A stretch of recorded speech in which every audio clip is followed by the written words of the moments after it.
Same Tontas, again, makes great content, guys. You should definitely subscribe to this dude. He makes really good videos. Xiangli Yao has some issues. Let's have a look. We were talking about the other day about him kind of being Cal Charo 2.0, the rework that replaced the rework. Let's see what he's got to say then. A new limited 5-star character brings a lot of excitement. New movesets, new abilities, and new playstyles are always and if it's a woman, obviously the new waifu meta as well. Something to look forward to. This is only sweetened by the fact that he's completely free. However, if something's free, there's always a catch. And the fact of the matter is that while Xiangli might be free to claim and put on your roster, his ascending, leveling, and gearing won't be. And he needs... Well, that's fair. I'm not saying the same Tontas is saying that should be a case, but it's like, come on. Hey, we're giving you a free 5-star resonator. Also, he's maxed out. There you go. Be happy. Some very specific gear to get the most out of his performance.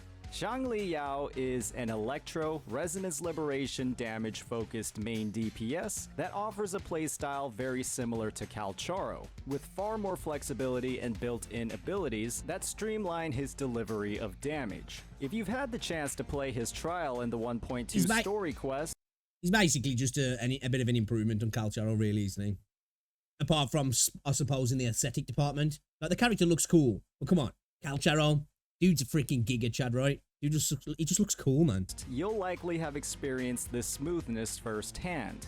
And wow, it's like night and day between him and Calculator.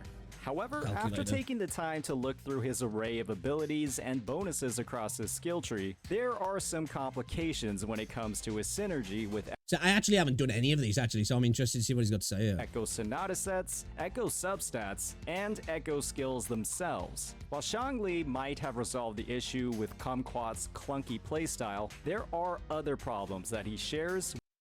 No, this Cal Charo slander is... terrible, bro. Come on, man. Give your boy some respect. With this silver-haired fox. Today we'll be discussing why this is the case, breaking down Xiangli's synergy, or well, lack of synergy with his potential gear, where his gearing could get extremely difficult, and where he'll be running into issues. His lack of synergy with the way the game plays as well, for God's sake. In combat, regardless of how smooth his baseline kit functions. As always, if you're enjoying this content, please hit that like and subscribe button. Xiangli's playstyle heavily revolves around constant casts of his resonance skill to deliver massive amounts of damage. He focuses around filling up his forte circuit with actions like basic attacks and regular resonance skill casts on field to unleash empowered resonance skills once that circuit is filled. He gains a unique forte circuit upon casting his resonance liberation, changing his one stack into... Segue. This is one thing I really love about this game. And I'm not saying other gacha games and other combat games haven't got nuance like this. Like, I'm not saying that. Because sometimes in my videos, when I make these statements about the combat, there's always a couple of people in the chat like, hoody, hoody, ho. Have you never played another game before? Hoody, hoody, ho. It's like, shut the fuck up. But I just really like the nuance of the combat in this game. And not just the nuance, specifically the way it's built. I just think it's really interesting and actually really kind of cool. 5, with an extremely powerful resonance skill available once he hits this cap. He also gains an entirely new moveset across his baseline resonance skill and his basic attack chain. All of these enhanced resonance skills deal liberation damage. At a baseline, what this means is that Xiangli Yao is going to be casting a lot of resonance skills. He has an incredibly short 5-second cooldown on his baseline one and gains an upgraded version with a similarly short cooldown during his liberation. This synergizes. I wonder what his copies are going to be like then, because I haven't seen what his copies are going to be like. I wonder if there's going to be like some massive improvement on that to make him even more ridiculous with his copies. So I've got a feeling his first couple of copies, well, I think it would make sense from Kuro's point of view anyway, to make them really good, at least the first two, because people are getting in for free. Then they see like, oh, okay, this is like a better version of Cal Charo. Oh, and the first copy's really... oh, and the second copy's really... I'm going to pull, you know? And that way then they're giving away a free character, but still getting people to pull on the character. very well with his first inherent skill that grants stacking electro damage with each cast, and seems to work well with Sonata sets like Void Thunder, which boost electro damage that increases upon casting a skill. At first, Void Thunder looks like the go-to set for Xiangli. There really isn't any other option for a main DPS besides their attribute damage set or lingering tunes, and the attribute damage sets win out pretty much every single time. They do. However, that's mainly if you can stack up their bonuses to full. Void Thunder is a unique Sonata set compared to others because it has two activation conditions, with one involving casting a resonance skill, while the other comes from using a heavy attack. These bonuses have separate durations and only one stack each. What this means is that you have to use both a resonance skill and a heavy attack to gain the full bonuses of the Sonata set. When comparing this to sets that simply activate on an intro skill, it's a bit more tedious. The problem I know Yinlin will be really good with him then, but would it Mortify be a good option as well? Wouldn't he be able to have, like, to work with both of those then? The problem with Xiangli is that, well, he loses the ability to use heavy attacks during his Resonance Liberation. They're all completely replaced with his unique basic attack chain that grants him those Yeah, but does he count as a heavy attack though? Forte Circuit stacks. To gain the full value of Void Thunder with Xiangli, you'll have to use a heavy attack at some point before casting his Resonance Liberation. This means that if you're using a sub DPS like Yinlin to buff Xiangli's damage with her outro skill, you'll be eating into a fair amount of her 14-second uptime to activate your set bonuses. That's not the best. On the other hand, you could simply use this heavy attack before Yinlin's outro skill by quick swapping between the two. But the stack on Void Thunder only lasts 15 seconds, which means that its duration will likely run out during Yinlin's outro skill. After Xiangli is released, there will likely be some I wonder if this is some sort of inbuilt compromise then, so as not to, like, totally shit on Calcharo. You know? I wonder if that was on purpose. Fantastic optimal rotations created to maximize the uptime of his buffs. But this is a tricky hoop to jump through to get the most out of the character. Some might find it easier to just use lingering tunes instead, even if it's a slight DPS loss. There's also another complication when it comes to Xiangli's rotations, and that's his echo skill. It's no lie at all to say that the Thundering Mephis is one of the worst echo skills in the game, with its ludicrous cast time, extreme exposure to attacks, and disappointing damage. If you thought Void Thunder was hard Yeah, but it's fun though. to activate, the buffs from this echo skill are far more difficult to work with. It's also no lie to say that it's one of the best buffs that Xiangli can have, with its boost to Electro and Resonance Liberation damage, which fits fantastically into his profile. Unfortunately, it's highly likely that players will be using the Tempest Mephis instead because of its dramatically decreased cast time and far more efficient swap canceling. However, Xiangli will only benefit from the electro damage boost on this echo skill and not at all from its boost to heavy attack. An unfortunate lack of synergy, but there's not really any other options. These echo skills have to I feel like this, like, although these are, like, I guess, arguably negatives to the character, I feel like these are implemented on purpose as an attempt to balance the character and as an attempt not to totally road run Calcharo into the ground. Because obviously Calcharo's got his issues, and I get it, like, in quite a lot of areas, in most areas, this dude's an improvement on Calcharo if you really want to be using that sort of character and get, you know, a little bit more out of him and maybe being more of a main. But, like, you know, it feels like some of these have been purposely designed to, like, kind of balance it out that is an improvement, but not too drastic that it's like Calcharo's totally got power creeped into the freaking, you know, the void.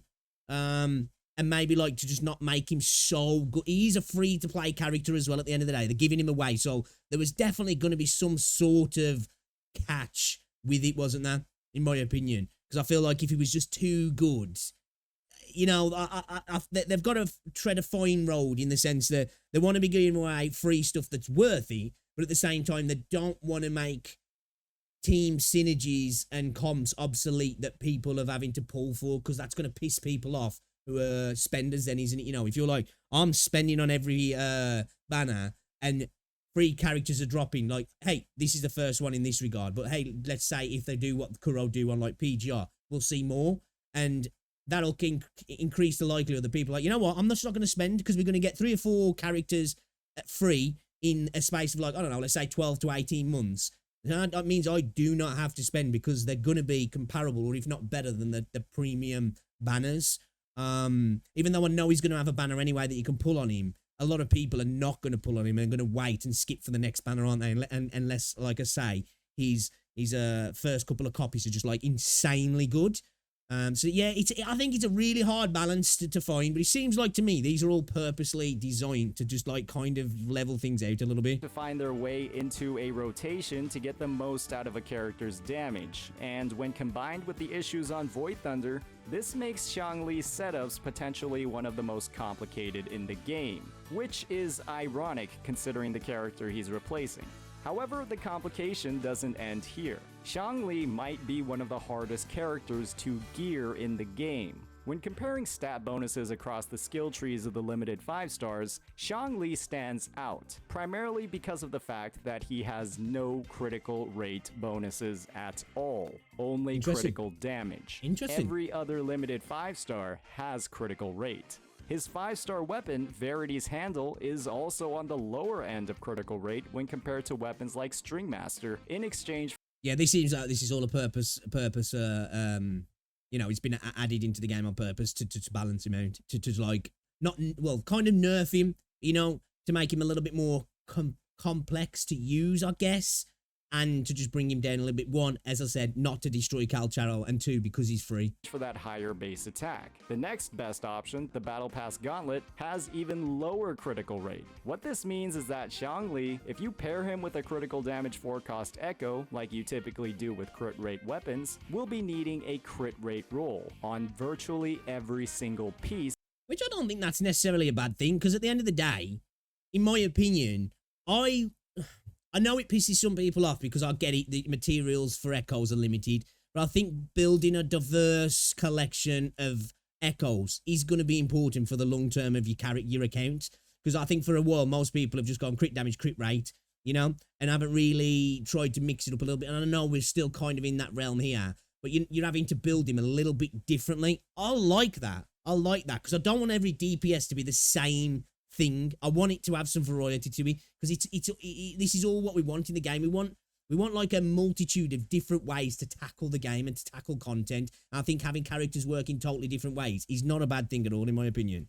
For him to work well, and that could definitely be a struggle. Combine that with the fact that he wants energy regeneration as well for consistent uptime on his liberation, and it could be extremely difficult to optimize his substats. On the bright side, this also means Xiangli could have some of the highest critical damage in the game, but it will be an effort to balance that with his... You're going to have insane crit damage, but the potential for actually getting that crit is going to be a lot lower, which again, it's balance, isn't it? You know, like if they give him insane crit damage and then you can have insane crit rate, and then he's a free character that's kind of replacing another character, it's like, is that the best way to go about the game? I think they're really trying to be as balanced as possible here, and these all seem like, I get it, they might not be seen as positives by everybody, and I can understand where they are kind of negatives, and I suppose complicating an already not complicated part of the game, but annoying part of the game in terms of substat rolls and all that sort of stuff, and mats and that, I get it.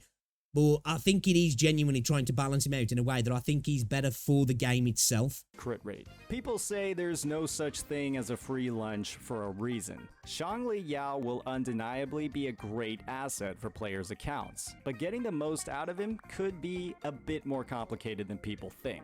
But it isn't impossible. When he's free, you can't complain too much about the hoops you might have to jump through to get him working. And I think this is fair as well, because I think I want this sort of stuff in the game, because it creates that sort of community in the game, within Reddit, within streamers, within content creators, you know, people who are builders and guides and sort of stuff like that, for people to come together and really start thinking about how to get the most out of a character. You know, you're going to start to see improvements on builds. You're going to see people coming out day one, this is the best build for him. And then within a few weeks, you're probably going to be actually, this is the best build for him. And that I like that, because it creates that sort of community of builders and people, you know, bouncing off each other to make the best best version of the character possible. I think that's a good thing to have in the game because it definitely adds something to the game, and I think it brings people back as well because that potential to, you know, the building of characters isn't just straightforward. I think we want something like that where there's a bit of variety into building your teams and building your characters. So it's not just like unga bunga, click, click, click, click, click, right, done, characters maxed out, where it's like, you know, you actually have to think a little bit to get the max out of the character. As always, if you enjoyed this content, please hit that like and subscribe button. Peace out.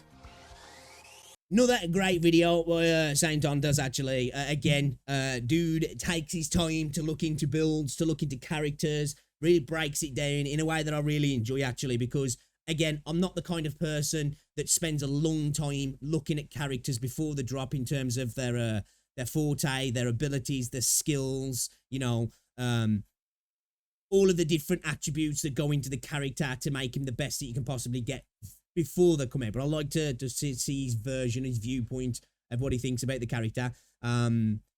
You know, I like some of the changes that they're making. Actually, I'm not against them. I can see them being a real problem for some people, but I like the little bit of extra complexity that's in this game sometimes. That some characters, because I think characters like this, you know, characters like Xiangli, give, you know, a little bit more of a spotlight on characters like Jian as well. And hopefully we get more characters like that, ones where they're a little bit more complicated. You have to work a bit extra to get everything out of them, but you can get some real good stats out of them and some good numbers. And then characters that you might not be able to get such good numbers out of them, but still good numbers, but are really simple to do it. So like, you know, there's that variety. You can have that time when you're playing the game and you can switch off and just go ham. And then you can have the other time when you're locked in and it's like, right, I'm going ultra focus mode here. A team's on. We're doing everything right. We're doing all our rotations right. We're min-maxed to fuck. And we're going to clear the hard content. I think that's really good about the game. It adds a variety of ways to tackle content as well. And at the end of the day, the game needs that. Because at the minute, I do think we need more endgame content and we need more replayable content. So for a stopgap for the time being, give us more ways to tackle that content and more complexity to our teams and such. But yeah, great video. Should check him out, guys. Makes awesome videos. Xiangli Yao has some issues, but I think they're all for balance.